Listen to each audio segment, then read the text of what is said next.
தமிழ்நாடு சட்டமன்ற பேரவைத் தலைவர் அவர்களே, மாண்புமிகு அமைச்சர்கள், நீதி அரசர்கள், எம்எல்ஏஸ், எம்பிஸ், உள்ளாட்சி பிரதிநிதிகள், தலைமை செயலாளர் உள்ளிட்ட அரசு அதிகாரிகள், நம்ம தாய்நாட்டின் சுதந்திர போராட்டத்தில் பங்கேற்று இன்னைக்கும் வாழ்ந்துட்டு இருக்கிற தியாகிகள், தற்போது குடும்ப ஓய்வூதியம் பெற்று வரும் சுதந்திர போராட்ட தியாகிகளின் வாரிசுதாரர்கள், டிஜிபி உள்ளிட்ட அனைத்து காவல்துறை அதிகாரிகள், முப்படைகளை சேர்ந்த அலுவலர்கள், வீரர்கள், சிறப்பு விருந்தினர்கள், இன்னைக்கு இந்த சுதந்திர தினத்துல கோட்டையில கொடியேற்றுறத பார்க்க வந்திருக்கிற பொதுமக்களுக்கும், இந்த சுதந்திர தினத்தை கொண்டாடிக்கிட்டு இருக்கிற என் நெஞ்சில் குடியிருக்கும் தமிழக மக்களுக்கும், மாணவ மாணவிகளுக்கும் அனைவருக்கும் என்னுடைய சுதந்திர தின நல்வாழ்த்துக்கள், என்னுடைய வணக்கத்தையும் தெரிவிச்சுக்கிறேன். தங்களுடைய உயிரை, உடமைய, வாழ்க்கைய எல்லாம் இழந்துட்டு நமக்காக சுதந்திரம் வாங்கி கொடுத்த நம்ம சுதந்திர போராட்ட தியாகிகள், அதுல பிரபலமானவர்கள் மற்றும் பேர் தெரியாதவங்க அப்படின்னு இருந்தாலும் அவங்க எல்லாருக்கும், ஏன் அவங்க ஒவ்வொருத்தருக்கும் தனிப்பட்ட முறையில என்னுடைய வீர வணக்கங்கள். நம்மள ஒரு அடிமை மாதிரி வச்சிருக்காங்க அப்படின்னு தெரிஞ்சிட்டாலே மக்கள் மத்தியில் ஆட்டோமேட்டிக்கா ஒரு ஒற்றுமை ஒன்று வர ஆரம்பிக்கும். எல்லாரும் ஒரே மாதிரி யோசிச்சு ஒன்று சேர ஆரம்பிப்பாங்க. அப்படி ஒன்று சேர்ற இடத்துல தான் சாதி உடையும், மதம் உடையும், மொழி, இனம் இந்த மாதிரி எல்லாமே உடைஞ்சு நொறுங்கும். அப்படி உடைஞ்சு நொறுங்குற இடத்துல தான் கிடைக்கிறது தான் உண்மையான சுதந்திரம். அதுதான் நம்ம மகாத்மா காந்திஜி அவர்கள் அவங்களுடைய தலைமையில 1947 இதே இந்த ஆகஸ்ட் 15 நமக்கு அந்த சுதந்திரம் கிடைச்சது. இன்னைக்கு நம்ம எல்லாரும் அந்த சுதந்திரத்தை கெட்டியா பிடிச்சிக்கிட்டு படிப்படியா டெவலப் ஆகி வந்துகிட்டே இருக்கிறோம். அந்த டெவலப்மெண்ட்ஸை அடுத்தடுத்த கட்டத்துக்கு கொண்டு போக வேண்டியது நம்ம எல்லாருடைய ஒரு கடமையும் கூட. இந்த நேரத்துல நம்ம தமிழ்நாட்டை லஞ்சத்திலிருந்து, ஊழல்லேருந்து காப்பாத்துறதும் ஒரு மிகப்பெரிய ஒரு விடுதலைக்கு சமமான ஒரு விஷயம்தான். அதை நோக்கி தான் நம்ம அரசும் செயல்பட்டுக்கிட்டு வந்துகிட்டு இருக்கு.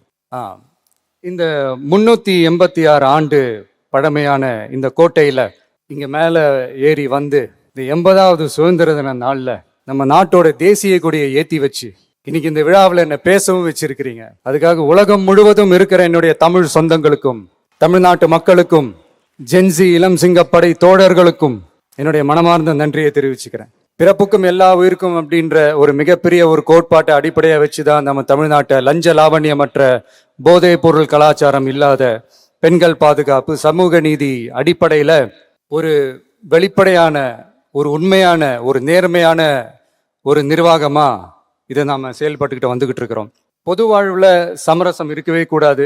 மக்கள் நலன் தான் மிக மிக முக்கியமான ஒரு விஷயம். அந்த அடிப்படையில தான் தமிழக வெற்றி கழக அரசு செயல்பட்டுக்கிட்டு வந்துகிட்டு இருக்கோம். அதே அடிப்படையில தான் மக்கள் நலன் சார்ந்த திட்டங்கள்லையும் நம்ம சென்ட்ரல் கவர்மெண்டோட நிர்வாக ரீதியா ஒத்துழைப்போட இருக்கிறோம். But at the same time நம்ம தமிழ்நாடு கொள்கைகள்னு வந்துட்டா மாநில உரிமைகளுக்கு எதிரான முடிவுகள்லையும் சரி, தமிழ்நாட்டுக்கு எதிரான கொள்கை முடிவுகள்லையும் சரி நம்ம டிவிகே அரசு எப்பவுமே எதிர்க்கும். அதுல எந்த மாற்று கருத்துமே கிடையாது. அதே மாதிரி இதுக்கு முன்னாடி நிறைய திட்டங்கள்லாம் கொண்டு வந்திருக்காங்க.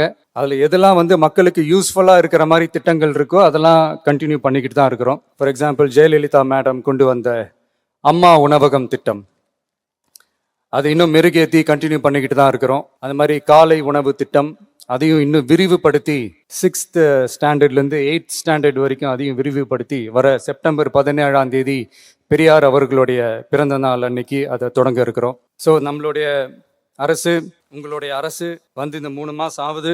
இந்த 3 மாசத்துல விவசாயிகளின் பயிர்க்கடன் ரூபாய் 5932.23 கோடி தள்ளுபடி செய்யப்பட்டுள்ளது. குறுவை சாகுபடி தொகுப்பு திட்டத்திற்கு ரூபாய் 134.83 கோடி வழங்கப்பட்டுள்ளது. ஒன்றிய அரசு நிதியுடன் ரூபாய் 12,642 கோடியில் 125 நாள் வேலைவாய்ப்பு திட்டம் மற்றும் ஜல் ஜீவன் குடிநீர் திட்டம் ரூபாய் 18,123.05 கோடியில் செயல்பாட்டிற்கு கொண்டு வரப்பட்டுள்ளது. சுகாதாரத்துறையில் சேவைக்கு நலம் AI செயலி கொண்டு வரப்பட்டுள்ளது. பேரறிஞர் அண்ணாவின் பிறந்த நாளான செப்டம்பர் 15 தாய்மாமன் தங்க மோதிர திட்டம் ரூபாய் 755.83 கோடியில் தொடங்கப்பட உள்ளது. மக்களின் போக்குவரத்திற்கு ரூபாய் 127.21 கோடியில் 300 புதிய பஸ்கள் வழங்கப்பட்டுள்ளது. தமிழ்நாட்டில் மது பழக்கத்தை குறைத்திடும் வகையில் முதற்கட்டமாக 717 டாஸ்மாக் கடைகள் மூடப்பட்டுள்ளன. வெளிப்படையான நிர்வாகத்திற்காக நவீன தொழில்நுட்பத்தை பயன்படுத்தி கணினி மயமாக்கப்பட்ட நிர்வாகம் செயல்பாட்டில் உள்ளது. முன்னெப்போதும் இல்லாத ஆளில்லா பத்திரப்பதிவு செயல்பாட்டிற்கு கொண்டு வரப்பட உள்ளது. கோயில் நிலங்கள் கணக்கெடுக்கப்பட்டு அனைவருக்கும் தெரியுமாறு ஆன்லைனில் ஏற்றப்படுகிறது. வருவாய்த்துறையில் அனைத்து சான்றிதழ்களும் 15 தினங்களுக்குள் வழங்கப்படுகிறது. லஞ்சம் வாங்குவதை புகார் செய்ய புதிய வாட்ஸ்அப் எண் அறிவிக்கப்பட்டுள்ளது. அரசின் வருமானம் தனிநபருக்கு செல்வது தடுக்கப்பட்டுள்ளது.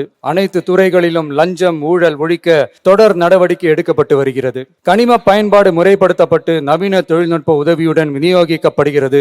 சட்டம் ஒழுங்கு தீவிரமாக கண்காணிக்கப்பட்டு பராமரிக்கப்பட்டு வருகிறது. ஜூன் மாதம் 29, 30 தேதியில் நடந்த மாவட்ட ஆட்சியர் மற்றும் காவல் கண்காணிப்பாளர் மாநாட்டில் சட்டம் ஒழுங்கு பிரச்சனையில கடுமையான நடவடிக்கை எடுக்க உத்தரவு போட்டிருக்கிறோம். அரசு சொல்லி இருக்கிறோம். மக்களை அலைய விடக்கூடாது.